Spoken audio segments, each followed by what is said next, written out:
Hello dear students, welcome back to my channel. कैसे हो आप सब। आज हम करेंगे क्लास 10th का चैप्टर 1 रियल नंबर्स की एक्सरसाइज 1.1 का थर्ड वाला question. Find the LCM and HCF of the following integers by applying the prime factorisation method. इसमें प्राइम फैक्टराइजेशन मेथड करना है कैसे? प्राइम नंबर्स का यूज करके जब हम उसके प्राइम फैक्टर्स निकालते हैं, यानी कि जब हम उसके फैक्टर्स करते हैं, फैक्टर्स निकालते हैं, तो वो क्या हो जाता है हमारा प्राइम फैक्टराइजेशन मेथड। अब प्राइम नंबर्स कौन से नंबर होते हैं वो पता है आपको? बहुत बार बता दिया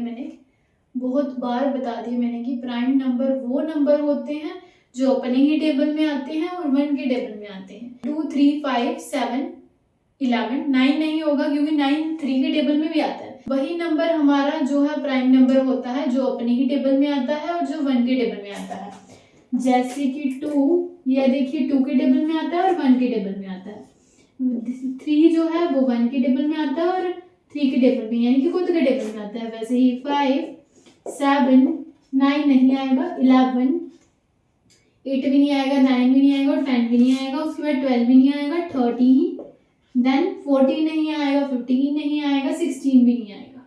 उसके बाद आएगा 17, देन 18 नहीं आएगा, उसके बाद 19, उसके बाद 20 नहीं आएगा, 21 नहीं आएगा, 22 भी नहीं आएगा। ओके, 20 भी नहीं आएगा, 21 भी नहीं आएगा, 22 भी नहीं आएगा क्योंकि और भी नंबर के टेबल और भी नंबर्स में आते हैं। ठीक है, और भी नंबर के टेबल में आते हैं। उसके बाद आ जाएगा 23 और भी बहुत सारे नंबर है, लेकिन ज्यादातर हमें यूज इन्हीं का पड़ता है। ओके, कौन से होते हैं प्राइम नंबर? जो अपने ही टेबल में आते हैं, यानी कि खुद के टेबल में आते हैं, खुद के नंबर में, और 1 के टेबल है यानी 1 के नंबर में। ओके, 1 और खुद के नंबर में, ये हमेशा याद रखना। ओके, कहीं भी यूज हो सकता है।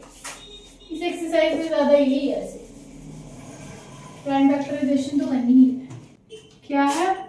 12, 15 और पहले लिख देंगे गिवन नंबर्स क्या है। लेकिन गिवन नंबर्स और 12, 15 एंड 21 इसके निकालेंगे हम। प्राइम में इसमें हमें प्राइम नंबर्स का यूज करना है। 2 के टेबल में 12 आता है 6 पे, फिर 2 के टेबल में 6 आता है 3 पे, 3 1 जा।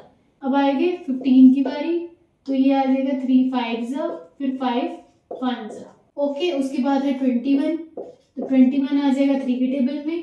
एक बात और, ये मैंने बहुत बार बता दी, फिर से बता देती हूँ।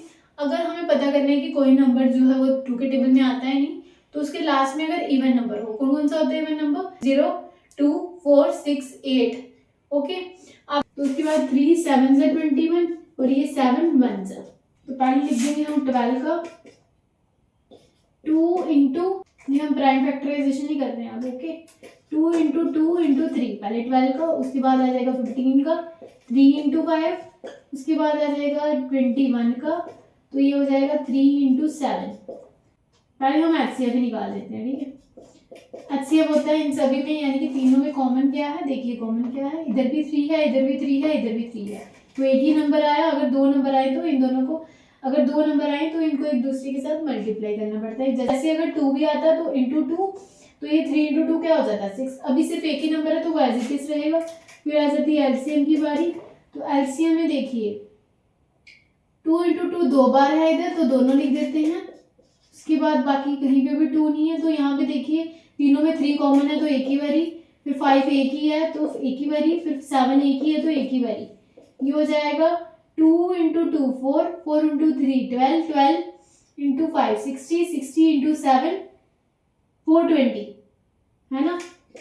तो एलसीएम हमारा आया 420 और एचसीएफ हमारा आया 3, प्राइम फैक्टराइजेशन मेथड को अप्लाई करके। ये आगे इसके प्राइम फैक्टर्स।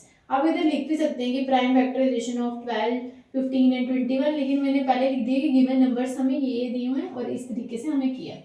तो लास्ट में आप ये भी लिख सकते हैं कि LCM equals to 420 and HCF equal to 3। Okay, इस तरीके से आप लिख सकते हैं, जिसकी वजह से टीचर को पता चलेगा कि ये जो है, क्योंकि उनको दिया गया होती है ना जहाँ पे आंसर होते हैं। तो एलसीएम हमारा ये आ गया और एचसीएफ हमारा ये आ गया। ओके, तो इस तरीके से आप लिख सकते हैं अगर आप चाहते हैं तो। ठीक है, नहीं तो आप यहाँ तक भी छोड़ सकते हैं। ओके, सेकेंड वाला पार्ट, इसमें भी हमें क्या करना है? पहले प्राइम फैक्टराइजेशन निकालनी है, फिर एलसीएम और एचसीएफ। तो पहले 17, वैसे 23 भी है और 29 भी है, तो इसको करने की कोई जरूरत ही नहीं है, डायरेक्टली हमें पता चल रहा है। तो यहाँ पे लिख देंगे गिवन नंबर्स और 17, 23 एंड 29। उसके बाद यहाँ पे लिख देंगे 17 इक्वल टू, ये इसकी प्राइम फैक्टराइजेशन हो रही है, लिख देंगे यहाँ पे, ये खुद के टेबल में आता है और 1 के टेबल में आता है, ये हमारे प्राइम नंबर्स हैं, ठीक है, चेक करिए आप खुद। तो उसके बाद आएगा 1 इंटू 23, ये 1 के टेबल में ही आते हैं और खुद के टेबल में ही आते हैं, ठीक है, इस तरीके से आ जाएगा। देखिए मैं करके बता देती हूँ आपको। 23 जो है ये 23 1 से हो जाएगा, वैसे ही अगर ये 29 है तो 29 1 से हो जाएगा।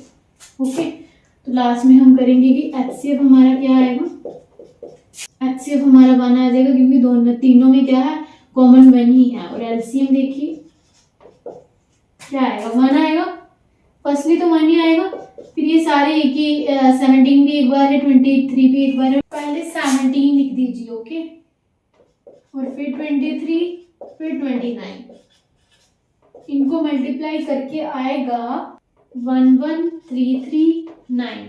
आप देखिए कैलकुलेटर में करके ये आएगा 11339, ठीक है।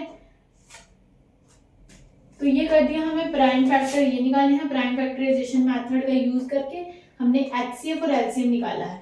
तो लास्ट में आप लिख सकते हैं LCM equals to 11339 and HCF equal to 1। Okay, पहले आ जाते हैं 8 पे, 2 4 8, 2 2 और 2 1, ये हो गया। उसके बाद 9 है, तो 9 आता है 3 3 और 3 1। ओके, उसके बाद है 25, 5 5 और 5 1। पहले हम लिखेंगे गिवन नंबर्स क्या दिए गए हैं हमें, गिवन नंबर्स और 8 9 एंड 25। उसके बाद 8 का लिखेंगे प्राइम फैक्टर्स, 2 इंटू 2 इंटू 2। उसके बाद आएगा 9, तो 9 का आ जाएगा 3 इंटू 3। उसके बाद है 25, तो उसका आ जाएगा 5 इंटू 5। तो इन तीनों में कुछ भी कॉमन नहीं है, जैसे देखिए 8 में 2 है, इसमें 3 है, इसमें 5 है, तो इन तीनों में कुछ भी कॉमन नहीं आ रहा। तो हाँ, कॉमन नहीं आ रहा, तो हमारा एचसीएफ क्या आ जाएगा, एचसीएफ हमारा 0 नहीं होगा, एचसीएफ हमारा 1 हो जाएगा। जब कुछ भी कॉमन नहीं होता है, बहुत इंपॉर्टेंट चीज मैंने आपको बतानी थी, तभी मैंने थर्ड वाला पार्ट करवा रही हूँ, नहीं तो आपको समझ तो आ ही गया है कि कैसे करना है। फिर नंबर चेंज करके तो आप कर ही लोगे, मुझे इस बात का यकीन है, लेकिन मैंने ये इसलिए करवा रही हूँ ताकि आपको पता चले। जब किसी भी यहाँ पे देखिए कॉमन है ही नहीं है, तो आपने 0 नहीं लिखना है एचसीएफ, एचसीएफ आपने लिखना है 1। ओके, फिर बात करते हैं एलसीएम की। अब इसमें कॉमन नहीं है तो सारा कुछ ही आ जाएगा, 2 इंटू 2 इंटू 2, फिर आएगा 3 इंटू 3, फिर आएगा 5 इंटू 5। ओके, ये सब करने पे तो ये देखिए 2 इंटू 2 4, 4 इंटू 2 8, ये हो जाएगा 3 इंटू 3 9, यहाँ 5 इंटू 5 25। तो 8 इंटू 9 कितना होता है 72, तो 72 इंटू 25, ठीक है। तो कैलकुलेटर में इस तरीके से आप करिए 72 इंटू 25 कितना होता है, ये हो जाएगा 1800, यानी कि 1800। तो ये हमारा आ गया एलसीएम। अब लास्ट में आप लिख सकते हैं कि एलसीएम है 1800 एंड एचसीएफ है हमारा 1। ओके, तो ये होगी हमारी क्वेश्चन थर्ड का थर्ड वाला पार्ट। बाकी वाले क्वेश्चन भी मैंने ऑलरेडी करवाए हुए हैं। आई होप आपको समझ में आया होगा जो भी मैंने समझाया। अगर आपको अच्छी लगी हो वीडियो तो लाइक कर देना, और ऐसी ही और वीडियोस के लिए subscribe to my channel. Thank you and wish you all the best. Okay, देख लो इसको एक बार।